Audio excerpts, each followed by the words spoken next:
Egypt, a country with a rich history and a strategic location at the crossroads of Africa and the Middle East, has faced significant economic challenges in recent years.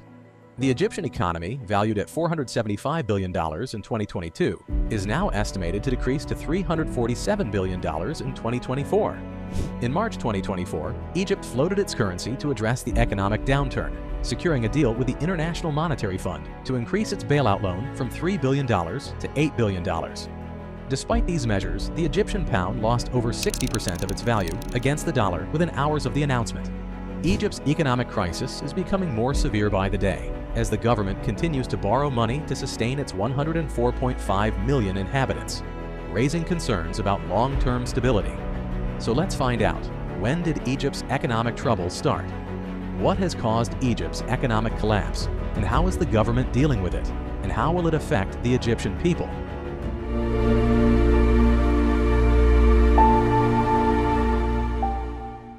To understand why Egypt faces significant challenges, it's essential to delve into its economic history. Throughout the 2000s, Egypt experienced impressive economic growth, with the GDP increasing by an average of 5% annually due to various economic reforms attracting foreign investments. GDP per capita soared to $2,500 in 2010 from $1,000 in 2004. However, these reports mask the fact that the reported economic growth in Egypt was not distributed evenly. Most of the growth came from consumption rather than investment-led. What does this mean? Consumption-led growth involves household spending on goods and services, boosting short-term living standards and economic activity, but is unsustainable long-term. Conversely, investment-led growth focuses on spending on capital goods like machinery and infrastructure, enhancing productivity and ensuring long-term economic growth. Investment requires sacrificing current consumption but lays the foundation for future prosperity. Therefore, if Egypt's economic growth is solely consumption-driven, it will not be sustainable in the long term. The economic investment was also focused on asset-intensive industries like petrochemicals and energy, which did not allow much room for jobs creation for the population. Corruption and excessive bureaucracy and regulations led to a large informal economy, estimated to be two-thirds the size of the formal economy.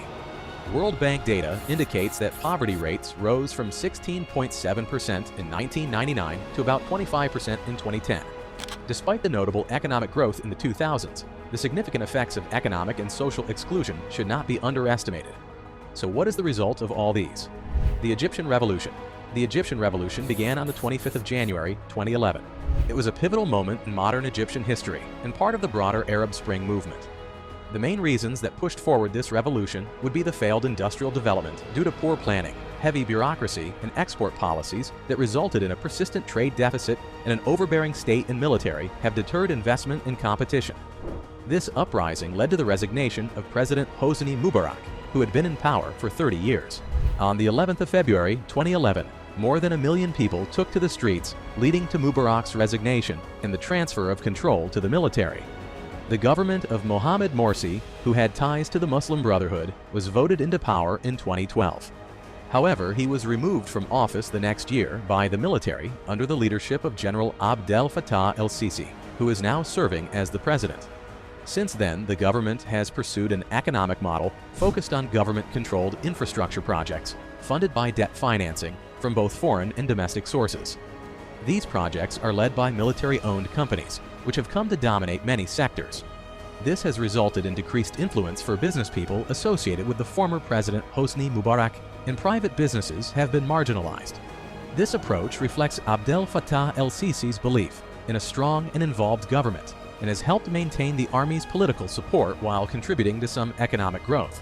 However, many years have passed since El-Sisi came to power, and Egyptians find little to celebrate. Millions of people are struggling to put food on their tables and survive. The crisis escalated throughout 2022 and has intensified in early 2023.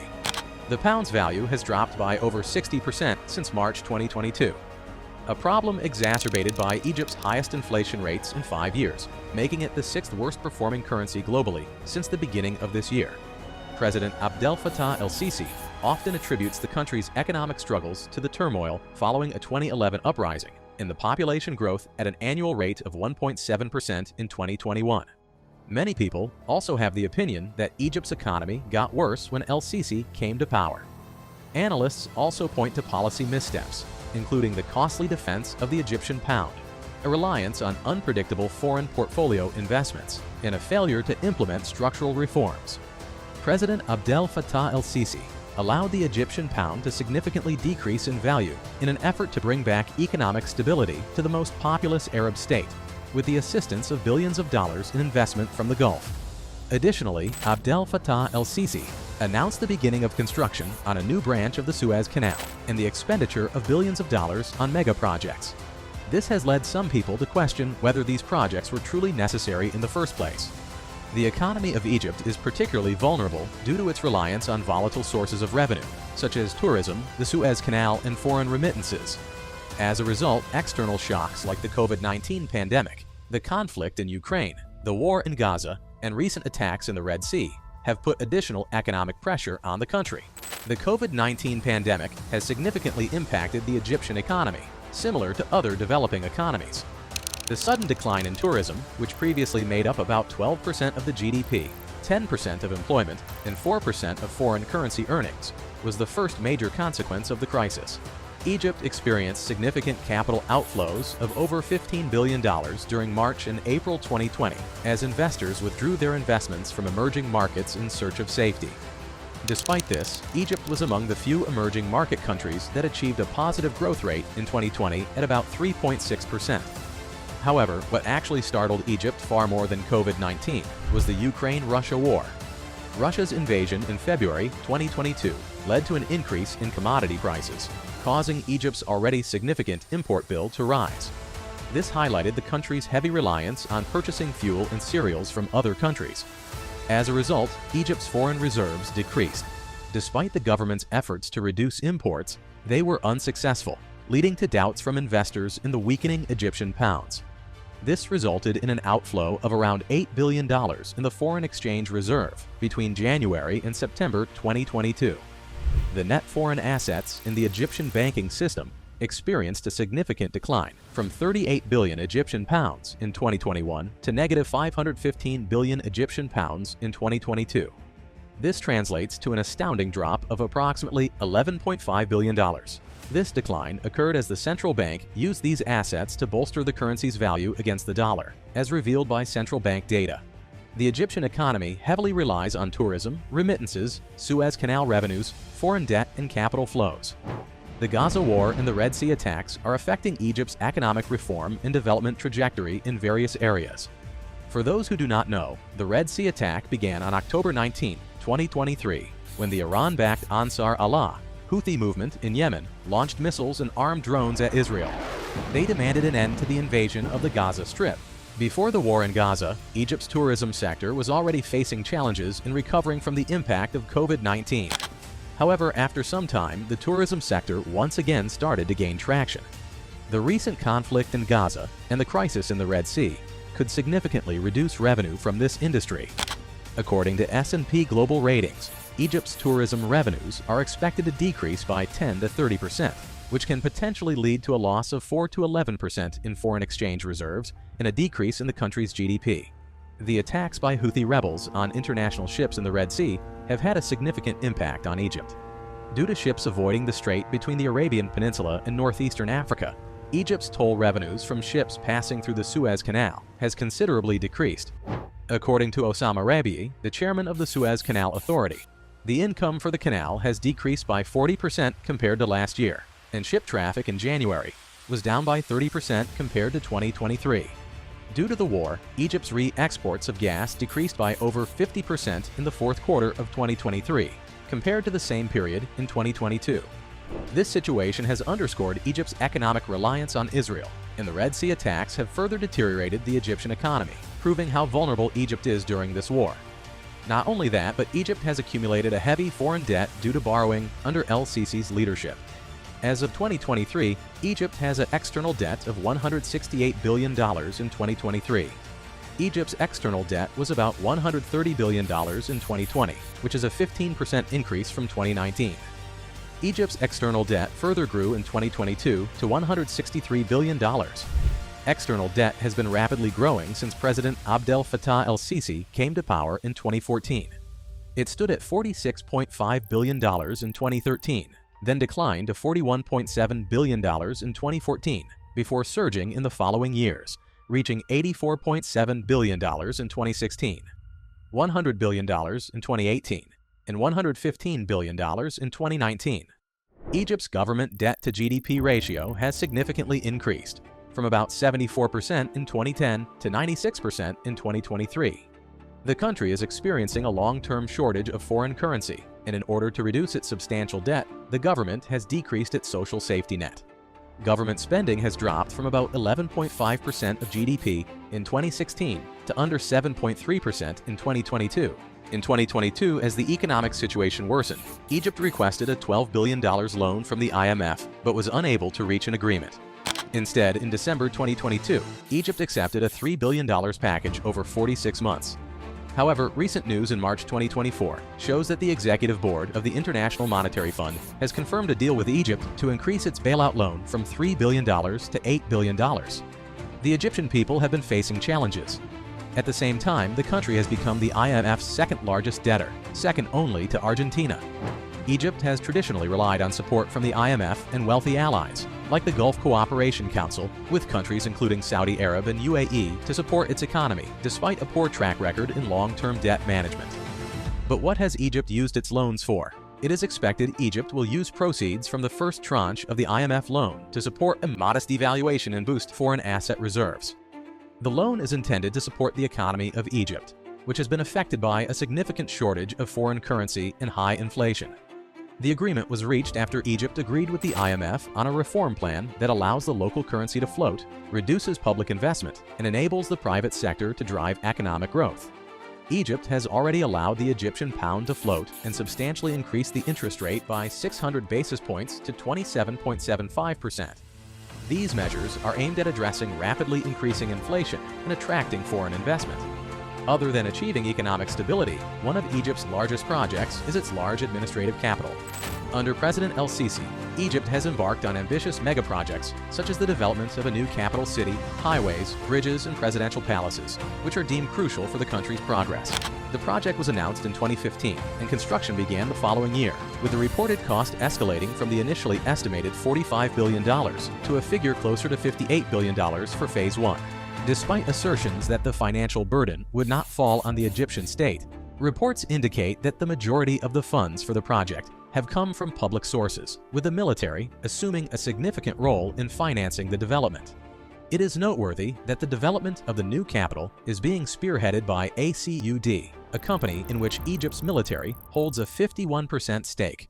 The project aims to address issues of congestion and pollution in Cairo, which was approaching a population of 20 million by 2017. By relocating the center of state power to a new area 45 kilometers east of Cairo, the project seeks to alleviate the challenges associated with overpopulation in the capital. Additionally, the new administrative capital is also the site of several other significant undertakings, including the construction of the Al-Fatah Al-Alim Mosque, the world's second largest by total area, and the Octagon, which is being touted as the largest defense complex globally. Even though the funding for the new projects is not fully transparent, it includes Chinese capital and high-interest bonds that will be expensive for Egypt to repay in the future. Additionally, some Emirati developers are also involved in the new capital. However, due to Egypt's current economic situation, the country's finances are under considerable strain. There are growing concerns about whether the country can afford President El-Sisi's ambitious plans. Over the past 6 years, Egypt has received 3 loans totaling about $20 billion from the International Monetary Fund, alongside ongoing American aid. Its Arabian allies might help the country once again. Saudi Arabia, the United Arab Emirates, and Qatar have invested at least $22 billion in the country this year. The United States supported an IMF bailout in 2016 and continues to provide a steady stream of military aid. Although El-Sisi has faced rare criticism from some of his own supporters over the ambitious mega-projects, he has remained insistent that they move forward. However, this doesn't necessarily mean that his struggling economy can sustain them. While the government has promised that the new cities will provide millions of jobs and urgently needed housing, economists say that the majority of jobs created so far are low-paid construction gigs. Unless El-Sisi introduces bigger changes, such as loosening the military's economic grip and jump-starting private industry, they say that the benefits of the new projects will be short-lived. Before we get into the last part of the video, Make sure to check out the link in the description for my best recommendation when it comes to further expanding our knowledge on a more personal scale. One of the main issues with Egypt's economy is the growing inflation rate. Inflation rates have been fluctuating since the mid-1980s, reaching a peak of approximately 24% in 1986 and dropping to a trough of 2.3% in 2001. 2017 witnessed a significant increase in Egypt's inflation rate, rising by more than double to 29.5% from 10.4% in 2015. During the same period, Egypt's GDP fell to below $248 billion, reaching a historical low since 2011. In 2023, Egypt's consumer price inflation further increased to a historical high of 34%, surpassing the Middle East and North Africa, which stood at 4.2% in the same category. An even more alarming statistic is the food prices in Egypt. Poultry, pasta, dairy, and red meat prices have been rising faster than others. The food inflation rate has been on the rise since the last 5 years, reaching an all-time high at 73.6% in September 2023. Along with heavy inflation, Egypt also has to face heavy rates of unemployment. The unemployment rate in Egypt in 2023 was around 7.31% compared to the US 3.6%. In 2023, the youth unemployment rate in Egypt remained nearly unchanged at around 18.99%. Due to this reason, a lot of Egyptian citizens live below the poverty line. As of 2022, the poverty rate in Egypt was projected to be 27.9% compared to 11.5% in the USA for the same year. In 2021, the number of people in poverty in Egypt was 30.6 million. The population living below the national poverty line decreased to 29.3 million in 2019, but then increased by 3.3 million in 2020, likely due to the outbreak of the COVID-19 pandemic. Egypt's path to economic collapse is a complex and multifaceted issue that requires careful consideration and thoughtful action. Addressing the challenges facing the Egyptian economy will necessitate a comprehensive approach that takes into account a wide range of factors, including political stability, infrastructural development, and socio-economic inequalities. That is all we have for today. If you like this video, make sure to give us a big thumbs up, subscribe to our channel, and turn on the notifications. And if you want to continue exploring the different economic landscape in the world, you might be interested in this video on the screen. Thanks for watching, and we will see you next time.